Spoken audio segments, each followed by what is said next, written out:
Alrighty, hey y'all. This is my video regarding depression and anxiety. I had done almost a year ago another video regarding this topic, but from that perspective, I was really kind of focusing on like control and controlling your thoughts and emotions and stuff like that. And I also talked about how I felt that anxiety was linked to more future worries, while depression is kind of linked towards the past. And while I don't disagree on those things, I've really kind of had a different sense of perspective and really expanded that perspective. And I've learned to release control, and that actually has a lot to do with the depression and anxiety. Um, to an extent, I should say. There's a lot of different factors. Some of the information that I have, like when I feel inspired, sometimes I just have to write or type to get it all out. And some of this information that I have is actually channeled, so from higher guidance, and because of that reason, I actually don't remember some of what I was writing, so I have this here to go off of and kind of guide me through this video, hopefully helping anybody that needs it. Um, okay, went through that. Went through that. Um, so while depression and anxiety can definitely be linked to the past and future, a lot of people just don't understand that anxiety and depression are a result of thought patterns. And I did speak a little bit about that. But I want you all to think of thought patterns a little bit differently. I want you to think of them like a magnet. The more often we replay thought patterns in our mind, the more powerful the magnet becomes. And the more powerful our emotional charge becomes. So I've got an example right here. These are my magnets. Um, each of them are a little bit different. This magnet is going to be our situation. All right. This magnet is going to be thought patterns that we don't really replay in our mind. It's a pretty weak magnet. I don't mean that bad, but weak magnet. The middle of this is plastic, while the ends of it have a small little magnet chunk in the end of each side. I'm going to make sure I'm not getting the negative charge over here so it actually attracts for you guys. Alrighty, remember, these are thought patterns that we don't play very often. They don't have a really heavy charge, and they don't have a really heavy emotional response. Get no response from the magnet, no response. And I actually had to get pretty darn close in order for the magnets to attract. So you really kind of, in life, you have to get those situations that really irk you to trigger you. This would be a thought pattern that's really no big deal. This magnet, on the other hand, is a very strong magnet. It's a magnet through and through. So here we go. I'm going to set down our magnet. This magnet represents the thought patterns that we play over and over and over in our mind. They can be either good or bad. It's not limited. In fact, the world is very neutral at its core. But these can affect us since we are humans. We have polarity, so positive, negative, and then we also have right in the middle of neutrality. This is the magnet that, we play over and over in our mind, those thought patterns. Okay, I can actually feel it. Alrighty. And as you can see, I was a lot farther away from the magnet when it actually pulled and attracted. So these are very strong magnets, and you don't have to be very close to, let's say, a situation for things to trigger that reaction. And we are energetic beings. We are not just limited to our physicality. We are a lot more than that. So with depression and anxiety, I want you to think of it in the terms of energy and in the terms of thought patterns, because that's all they are. It's not good, not bad. It's just right in the middle. But I'm just going to read. It helps. I'll link it all up in a minute.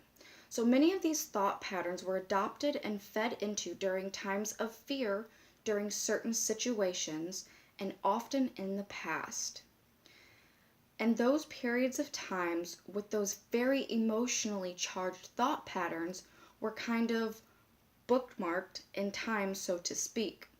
So when we encounter situations similar to when we thought about those kind of things, they trigger us in the same kind of thought patterns that we had during that time frame. So what that's saying is, you know, if you had a really, really hard situation and you were thinking, let's say, negative thought patterns, if you don't resolve those things, other situations of similar circumstances are likely to trigger you and trigger you into the same kind of thought patterns and beliefs. Depression and anxiety are very linked together, but I have found two distinct differences between the two. Anxiety is often triggered during those situations that make us feel the same thought patterns that we had previously adopted. And depression often sneaks in during everyday life when we may not be doing anything to trigger those high emotions. It's kind of like a little rain cloud following us around. So I want to give you guys a tip to deal with anxiety because the next portion of what I wrote is really linked to depression. So for anxiety, something that you can do is first off observe your thought patterns and your triggers. So if you notice you're, you know, really like in a high emotional state and you're not feeling very comfortable, you're feeling anxious, first off, think of what triggered you. You know, what was it that sent you into this kind of pattern of thoughts, which are triggering all of your emotions, and observe them. If you can't find the exact trigger, try to get as close as you can. You know, when was the last time I felt good? You know, and just try to get as close as you can. What thing may have triggered you? And from there, what you can do is you can begin noticing your patterns and then notice what kind of thoughts you are thinking. What are you thinking that's triggering the feelings in your body and self all around altogether? And one thing that you can do is you can begin kind of not combating, but you know, as best you can, for any negative thought that pops up, try to think of two positive thoughts as a result. Now, this is not going to take away your anxiety, but what it will do is it will begin you to train your mind. It will help to train your mind to begin thinking more positively versus always just going straight into the like, my life is gonna end. Oh, this sucks so bad. Oh my God, what if, what if? So, that was my piece of advice was for every negative thought, try to think of two positive thoughts. And the more you do this, the more you will kind of program yourself to think a little bit more positively, and not look straight to the negative. Usually it takes people about 20 to 30 days to really ingrain something new into them. So don't get frustrated if it's hard at first. It all takes time. And that's something else that I want to mention, that when it comes to depression and anxiety, there is no quick fix. I did quit my pills. I did fire my therapist and everything. But it took time. It took a lot of time to be able to get to where I am. And I'm not completely 1000% healed. I'm not a perfect person. Sometimes these things still come back. And to me, it's just an opportunity. You know, that positive thinking. It's an opportunity for further healing, to bring myself into alignment with my most optimal state. Gonna carry on now. Just gonna get comfortable. Okay. So for me, well, let me go back actually. Alrighty, well, I described, the last thing that I had read was that depression often sneaks in during everyday life when we may not be doing anything at all to trigger those high emotions. It's like a little rain cloud following us around. Back to the top of the page. So for me, much of my depression was linked to large situations that had happened and had a really big impact on my life. For me personally, I'll just be very honest, I've had abandonment issues, people leaving my life. So some of the things that I went through when I was dealing, you know, when I was kind of like at the darkest, at the lowest of the low with my depression was I had been cheated on the entire relationship that I had with my daughter's biological father. And then he left me during my pregnancy, you know, And through that time, it was all lies to string me along. You know, my best friend of 16 years walked out of my life without any explanation, just dropped me like a sack of rocks. Like the last 16 years never happened. And I also had another friend who dropped me. And this was all after becoming a mom. So I really had the baby blues after becoming a mom. What I want you guys to do is I want you to pretend that you have an invisible backpack on. This backpack is part of you, so you never take this backpack off. And when anything that deeply hurts you happens without you coming to an understanding of peace, one large invisible energetic brick is placed into your backpack, and you now carry that brick with you always. It becomes a part of you. That is very much like life. You know, when you go through these big situations, you know, of pain, suffering, or just discomfort is among your emotions, it's essentially like taking that situation and putting it into your energy or your invisible backpack. And if you don't resolve those things, you carry it with you all the time, even when you're not thinking of it. And if you push situations that hurt you off, eventually they become part of our subconscious. And it may get more tricky to trace back those events, which added bricks to our invisible backpacks. What you can do to remove some of your brick load is to scan your memory for anything that really brought you a strong sense of emotional discomfort or pain, and do your best to make peace with it. So for me, making peace went, a lot of it meant accepting.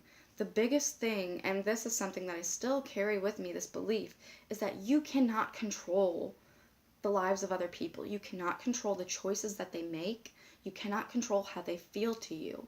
So with my daughter's biological father, I had to accept that, now I don't know if he's changed, but I had to accept that this guy is a pathological liar. He has never...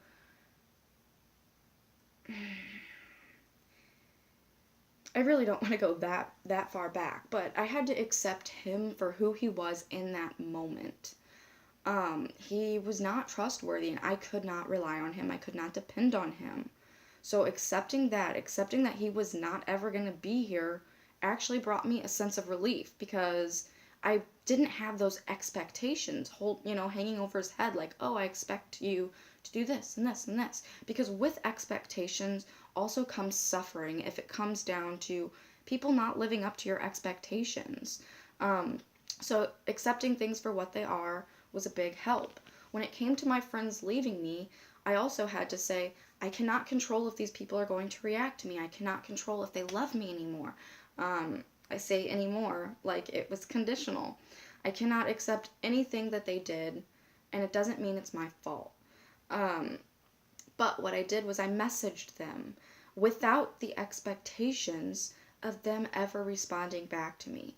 I told them how much I loved them. I told them that I am so happy that we had all of those wonderful memories, and I'm so glad we had that time together. I asked a couple of questions, and then I let it go without ever expecting to receive any answers back. So for me, making peace meant confronting some of the situations that brought me inner turmoil and accepting things for what they are, and kind of feeling like it's going to be okay no matter what. I can't control this as a new part in my life. So for me, that was making peace. But for every time you make peace, you basically take one of those energetic bricks out of your backpack and you transmute it. You turn it into something else. You turn it into peace instead of that sadness that kind of lags and drags on you. So I really suggest scanning your memory for anything that you consciously remember bringing you discomfort or turmoil, and do whatever you feel that you need to do to come to peace with it, to come to an understanding, and to let that go. And a lot of letting go means feeling what you did, and then saying, I'm not going to let this bother me anymore. It's out of my control. This is not something I can control. And if I continue to expect something of this person, I'm just going to keep getting hurt. That was the situation with my daughter's biological father. I kept expecting, you know, this dad to pop out, and he wasn't capable of that. So letting that go really brought me a sense of relief, took energetic bricks out of my backpack. And when it came to confronting people and letting that idea go, letting the feeling of control, I want to control the situation, they actually did respond to me. It was a year later, but both of the friends that I confronted, they gave me answers, and it was just another time to bring a sense of healing, further healing into my life. Okay. I talked about that.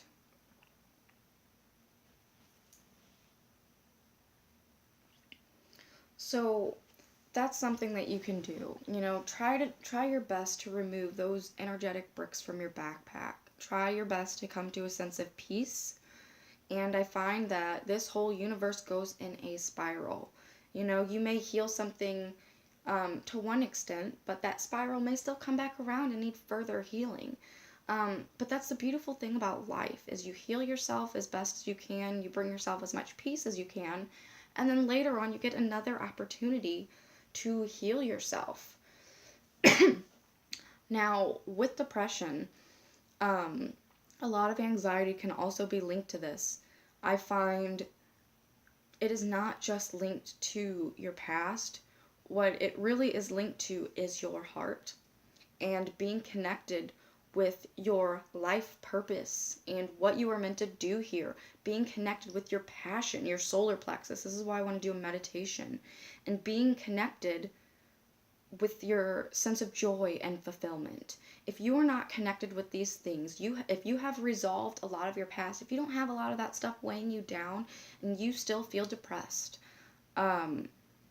you may not be connected with what your heart desires and what your heart wants you to do.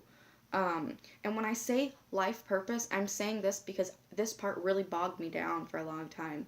You are not just limited to doing one thing in your life.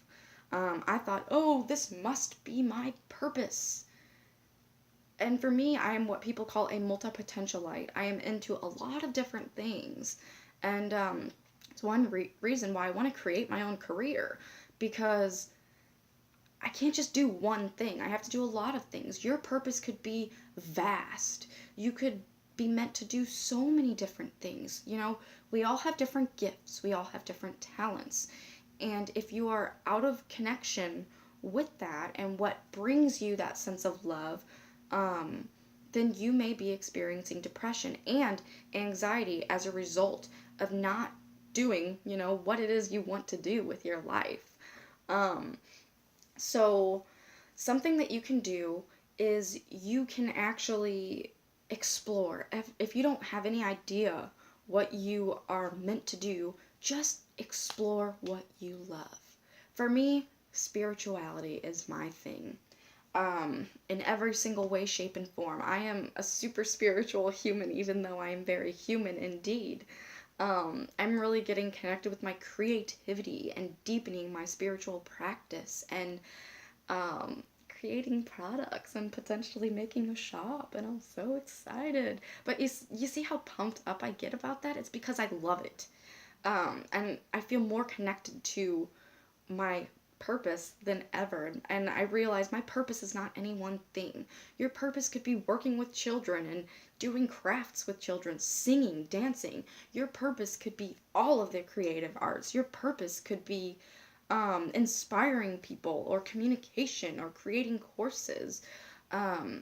Whatever it is that you love to do, I suggest you follow it.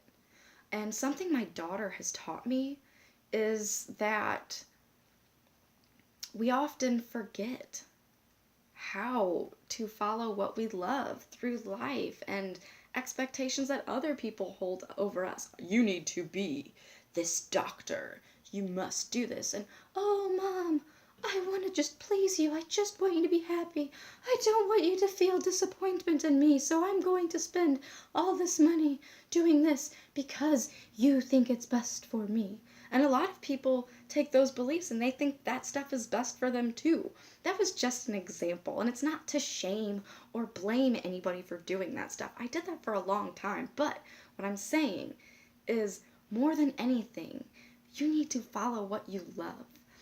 And children do this. My daughter shows me this every day. She follows what she loves, and yeah, it might only be for 5 minutes. But once she's done with that, once it stops bringing her joy, she's on to the next thing that brings her joy. Play-Doh, sand, making messes, pretending to cook, really cooking, making more messes, whatever. She's always following what she loves. And I really think that that's how people, us grown-ups, should function, because you know what? We have that inner child in us.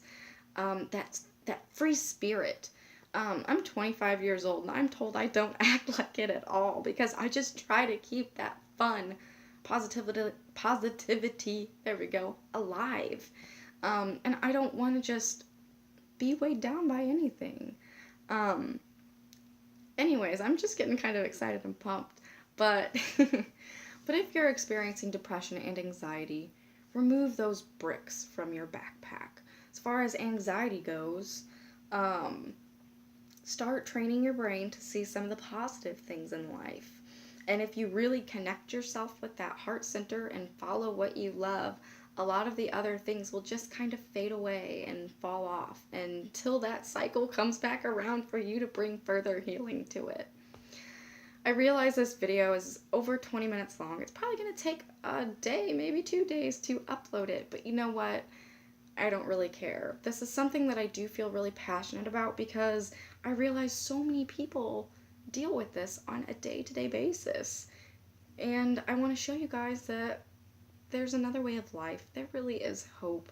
And you are not limited in any way, shape, or form. The only thing that will limit you is your belief system, which is one reason why I will be doing a meditation later on for everybody. And I will be doing an energy clearing, teaching you how to clear out your energy. I will be doing that meditation. This one will be a guided meditation. But doing these things will also help to release a lot of old stuff and allow your energy to flow more optimally so that you can connect with your heart center, so you can connect with your desires, and so you can hopefully release some of the light baggage that hangs on to you. So I really hope you enjoyed this video. Thank you for making it through if you did. So thank you very much. I hope it helps.